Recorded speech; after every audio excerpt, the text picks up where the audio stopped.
Okay, so I'd like for you to just mention, you had mentioned two things right now, right? Hmm. Your hit confirming and the fact that you're, and you gave a specific example of the hit confirm, which is crouch fierce into uppercut that you're just Hmm. doing now, whether on hit or block, right? Yeah, correct. Okay, we're gonna have to delve into the specific situation of when you're actually doing crouching fierce. Um, Hmm. but anyway, the other thing that you mentioned was um, The you the EXDP all the EXDP on time on wake up. Wake Up. Right. So Yeah. you are EXDPing all the time on wake up, even when you don't have EXDP. Well, I use it when I do. Like now, I've gotten a lot better about paying attention to my meter. Uh But huh. there's sometimes, like I played a Urian the other day, and he had me. I don't know. I was just frustrated because he just kept. He was using his what's it his second. He was using his second B trigger, the one to tackle, and I probably ran into that maybe twice. Right. And so I know that it has armor, so I'm just like, okay, well let me just EXDP out of it. I'm not in range, or I'll just panic and I'm pressing it, but it's like, oh, I don't have any meter. Like I panic. It's like crap. He's about to tackle me. Then he's either going to do a critical art, or he's going to do like a EX headbutt after that into something. Like Like on I just block. yeah, So you weren't really afraid of the unblockable version of it. You were mainly afraid of the armor coming at you and then him possibly being -2. So following up with like an EXDP from Urian or like a super, something random after the tackle. yeah. When I can easily just jump over it, I could easily just okay, well this is no problem. Just jump over it because Well, nobody it cares. depends. I mean, depends on the range, though, right? I mean, Yeah, if you're too close and he lets go too early, and it might catch you in your jump, right? yeah. Yeah. So that I mean, that's a threat as well. So it all depends on your position, um, Mhm. the position that you're at. And let me correct myself. It's not crouching fierce. It's crouching forward. I'm sorry because I forgot. Okay. I'm thinking of Street Fighter 2 controller. So Okay. it's crouching forward into DP. Okay. So Okay. Well, yeah, there's that. let's So address there we go. something. Let's address your questions first before going into the actual matches or the match that Mhm. you'd like to replay. Um, it's 12:44 right now. Cool if we started at this time. That's fine. Okay. So um, I want to mention the Urian thing first. You said that when Urian has his second V trigger, I mean, you're not really familiar with it. Well, that's your first problem right there, is that you're not familiar with it. It's your job as the player to be familiar with everything in the game. And not just familiar, but like know it like the back of your hand, like muscle Yeah. memory, you know? Not just like, oh, I know what it kind of does. No, you need to know what it does and what your options are and what his options are right afterwards. Because you're just setting yourself up to get scared and you can't lose any sort of confidence in this game Hmm. at any moment, because then it'll just bite you in the ass. So your first mistake is when you see the tackle, you said, I know it has armor, but you really don't know anything about the move. I mean, the fact that you say, I know it has armor, it's like it's not Hmm. enough. You don't know the move 100%, you know? Yeah. Because for you to say, like, I know this move and what he can do means I know it has armor. It starts up in this many frames. This is what it is on block, and then this is what I could follow up with, and this is what he could follow up with, and possibly Hmm. leads to this. If the life bars are in this situation and he does this move, like that's the type of mentality you should have towards every type of special move, every type of V trigger, anything. Like it requires you to Hmm. actually do your homework and study. That's why the great players are so great because we have to study everything and break down everything in every possible situation that comes afterwards. That way we Yeah. eliminate like we're already gonna get nervous, that's just part of it. But you want to eliminate as many unnecessary in-game nerves as possible. You shouldn't really be having nerves within the game, like unfamiliarity. Nerves usually come Yeah. from being in an unfamiliar situation or an uncomfortable situation, and you already have the weight of being on stream or being at a tournament. That's the uncomfortable nerves that are kicking in. The fear, that Hmm. uncomfortable. But your what was the other version that I said? I said that uncomfortable and uncertainty, right? Like Hmm. not knowing. That shouldn't be coming from the game. The game is your like homework. You need to have that completely aced out. Know everything about your game and then you should only deal with the uncomfortable nerves of being mentally prepared for a tournament and mentally not choke. You know, you don't want to choke because you Yeah, saw something in the game that just like, oh, I haven't really dealt I practiced didn't know. against. Right. Yeah, I didn't know anything about that. Like, But what? not to go Yeah, too far into it, I hope that was like a good enough example for you to, yeah, that helps out a lot. yeah. So, yeah, definitely get more familiar with the move and understand everything that you can about the move and when Urian players are most likely to do that move, or when anybody with any character is most likely to do a certain type of move in their V trigger. That goes for all characters. You know, Hmm. just eliminate that uncertainty. I think that's the word that I used earlier. But yeah, that uncertainty nerve aspect of your game, and you'll see a lot more success naturally because people are not going to be studying the game the way that you are, ideally. True.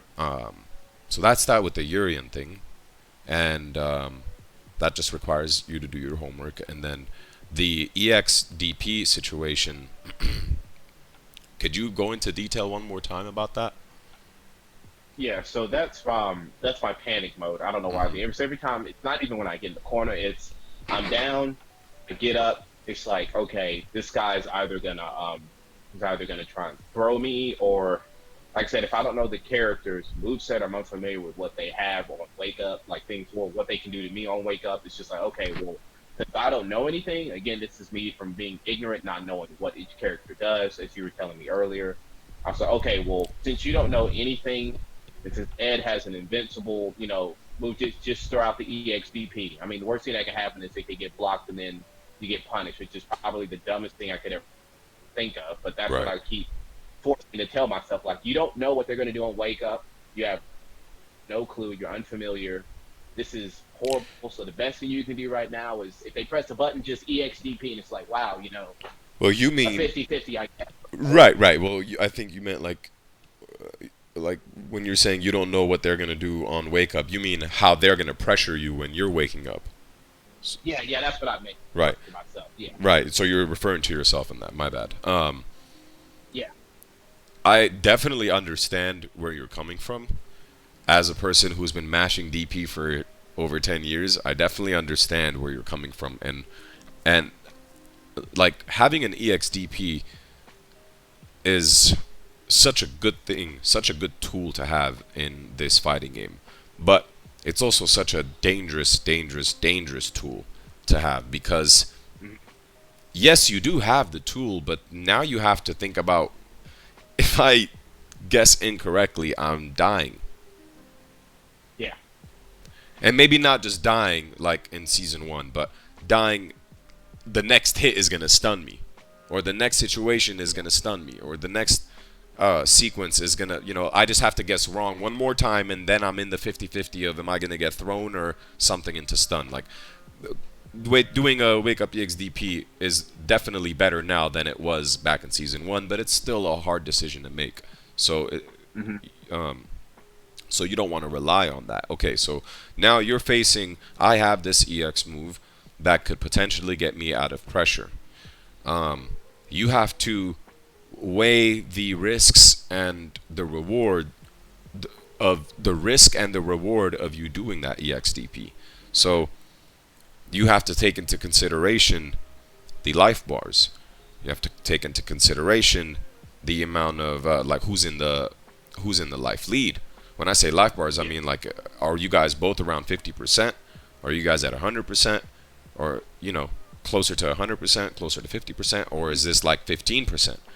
So that's what I mean. Take into consideration of life bars. Then you got to take into consideration of the life lead. Who has the life lead? Then you got to take into consideration of the stun. How much stun is built up on my end? Then you have to take into consideration of who has V trigger and who doesn't. Then you have to take into consideration of who's up around.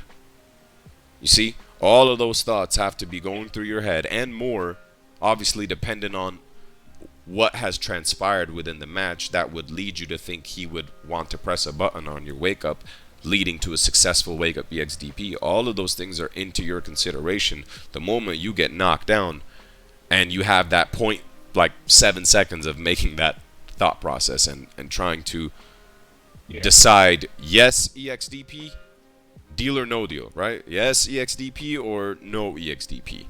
Now, in this game, I think that it is much more risky to do an EXDP than the possible reward that you get from it, because the risk leads into your opponent hitting you with some sort of jump in combo, which does more than the Yeah. crush counter now. It leads to the opponent doing a jump in combo against you. Leads you to 9 times out of 10, your back is going to be like closer to the corner now from that EXDP punish, Hmm. right? Most characters are carrying you to the corner. Yeah. Well, especially the top tier characters that you're playing against. And then you have to take into consideration of the amount of momentum that your opponent's going to get. There is no better feeling than punishing somebody's EX, reversal. Like as soon as that crush counter or as soon as that jump in combo starts, you get a wave of Hmm. confidence in this game, right? A wave of confidence. Now you're just riding that wave and Yeah. go through with your auto offense, whatever the hell the game's providing you with. So you're giving that to your opponent when you decide to wake up EXDP and if it gets blocked. So Yeah. we'll just stick to those three things alone. Those three things alone are just so bad for you in terms of the round and the overall pace of the match. It's just bad for you. The possible reward that you could get from doing an EXDP is like 15% damage. Yeah. EXDPs don't do damage. Um, and then you could get a possible follow up afterwards, depending on your character. Like with Ken, I could V skill and get in their face. But I mean, okay, there, you ate 50% damage, and you're most likely going to take a throw from Ken. Okay, bada bing, you're back to neutral now. But if you were to block that EXDP, then now you're in my face. I'm at 60% stun because the jump in combo is going to do around 40 to 45% stun. You're going to take the throw afterwards. So now you're built up to 60, 65% stun depending on the character. And then afterwards, you're in this situation where does he have E trigger? How much life do I even have? And then now you're scared. You see, it just creates such a bad, Yeah. like, a bad trend of effects, bad chain of effects. Um, but with all of that being said, I would still rather have an EXDP than not have an EXDP in this game because you need EXDP. Yeah. Kind of like you need a command grab.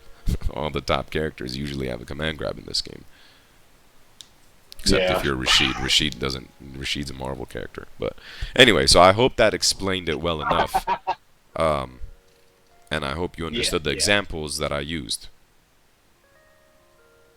Yeah. Did you have any questions about how I explained it or anything that I did talk about? No, everything makes sense. It's things that I even put in my head. So I'm just like, okay, let's say if I EXDP and it hits, I mean, it's a cool get off me, but again, like you said, 15% damage. I've wasted a bar meter that I probably could use later on for a better confirm. Right. Let's say if we're just now starting the match, I'm in the corner already, and Hmm. I'm down to 60%. He's at 100. I block that. I mean, then comes a sequence of events that could potentially stun me, bring me down Yep. to like 30%. Then it's Yep. like, oh, you lost Yep. because you bet it all on a DP, and you're already in a messed up 50-50 situation, and Yeah. you just gave the dude a round because you panicked. And Yeah. then, does he have trigger? Does he have full bar?